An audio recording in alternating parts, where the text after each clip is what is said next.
बिस्मिल्लाहिर्रहमानिर्रहीम। अस्सलाम वालेकुम। आप देख रहे हैं हमारा YouTube channel the base academy of science.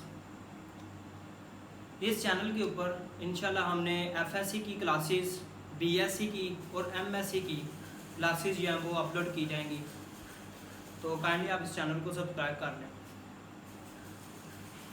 आज हमने एफएससी का पार्ट 1 उसका एक चैप्टर है, चैप्टर नंबर 9, वो हमने स्टार्ट करना है। तो चैप्टर का नेम है फंडामेंटल्स ऑफ ट्रिग्नोमेट्री। ठीक है, तो सबसे पहले हम चैप्टर नंबर 1 का जो चैप्टर का नेम है ट्रिग्नोमेट्री, उसको अंडरस्टैंड करते हैं कि वो ट्रिग्नोमेट्री क्या है। What is trigonometry? Trigonometry has derived from 3 Greek words. Trigonometry 3 Greek word से मिलकर बना है। ट्रिग्नोमेट्री को डिराइव किया गया है 3 ग्रीक वर्ड से। तो वो कौन कौन से वर्ड हैं? एक है ट्री, सेकंड पे है गोनी और थर्ड पे है मेट्रोन। यहां पे जो ट्री का मतलब है वो है 3। सेकंड पे है गोनी, उसका मतलब है एंगल्स यानी कि जाविये। और थर्ड पे है मेट्रोन मींस मेजरमेंट, और मेजरमेंट को हम उर्दू में बोलते हैं पैमाइश। किसी भी चीज़ की मेजरमेंट करना, पैमाइश करना, उसे बोलते हैं मेट्रोन। तो ट्रिग्नोमेट्री की जो कंप्लीट डेफिनेशंस होगी वो होगी 3 जावियों की पैमाइश यानी कि measurement of 3 angles. Trigonometry means measurement of triangle. तो ट्राइंगल बोलते हैं 3 एंगल्स को। ठीक है, तो ट्रिग्नोमेट्री की डेफिनेशन हो जाएगी trigonometry means measurement of triangle.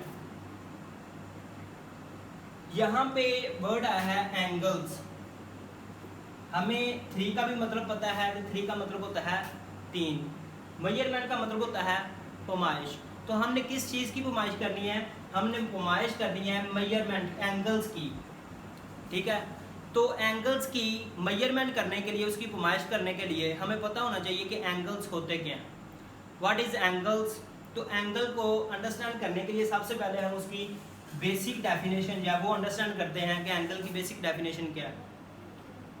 Angle की बेसिक डेफिनेशन है 2 rays with common starting point form an angle.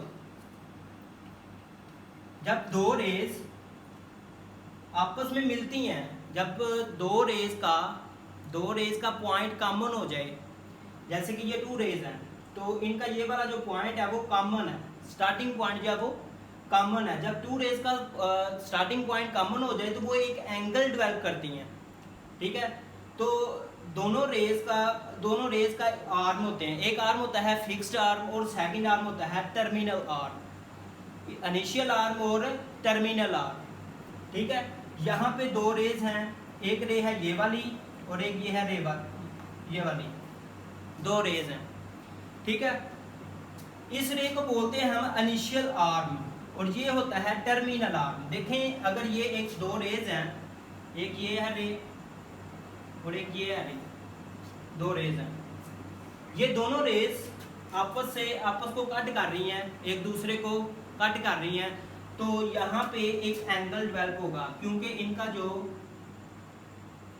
Point है वो आपस में इंटरसेक्ट कर रहा है। तो यहाँ पे एक एंगल डेवलप होगा जिसे हम बोलते हैं एंगल थीटा। तो यहाँ पे 2 रेज हैं, उनका स्टार्टिंग पॉइंट, हम स्टार्टिंग पॉइंट की जगह एंडिंग पॉइंट भी बोल सकते हैं। ठीक है, तो डेफिनेशन पे जो बुक पे लिखा हुआ है वो है स्टार्टिंग पॉइंट, तो हमने यहाँ पे यूज किया हुआ है starting point. 2 rays with common starting point form an angle. तो यहाँ पे 2 रेज हैं, उनका स्टार्टिंग पॉइंट जो है वो कॉमन है, ये वाला स्टार्टिंग पॉइंट है दोनों का। तो ये दोनों का स्टार्टिंग पॉइंट जो कॉमन है, तो फिर वो एक एंगल डेवलप करेंगे। तो इस एंगल को हमने थीटा बोला हुआ है।